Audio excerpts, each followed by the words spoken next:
ଧରା ପୃଷ୍ଠରେ ଏବେ ରାଜ କରୁଛି ଋତୁରାଜ ବସନ୍ତ। ଫଗୁଣର ଆଗମନରେ ସବୁଠି ରଙ୍ଗ ବେରଙ୍ଗର ପୁଷ୍ପର ସମ୍ଭାର। ଦଶମୀ ଠାରୁ ଘରକୁ ଘର ବୁଲି ଭୋଗ ଖାଉଛନ୍ତି ଦୋଳ ଗୋବିନ୍ଦ। ଆପଣ ଅନେକ ଦୋଳ ବିମାନ ଦେଖିଥିବେ, ହେଲେ ସୁନାର ଦୋଳ ବିମାନ କେବେ ଦେଖିଛନ୍ତି?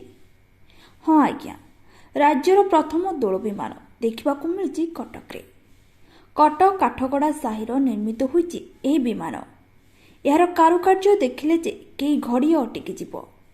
ଆଉ ବିମାନରେ ବିରାଜମାନ ଦୋଳ ଗୋବିନ୍ଦ ବି ସୁନାର ତିଆରି। ଏଥିରେ ପ୍ରାୟ 2 କୋଟି ଟଙ୍କା ଖର୍ଚ୍ଚ ହୋଇଛି, ଯାହାକୁ ଦେଖିବାକୁ ବେଶ୍ ଭିଡ଼ ଜମୁଛି। Bureau report,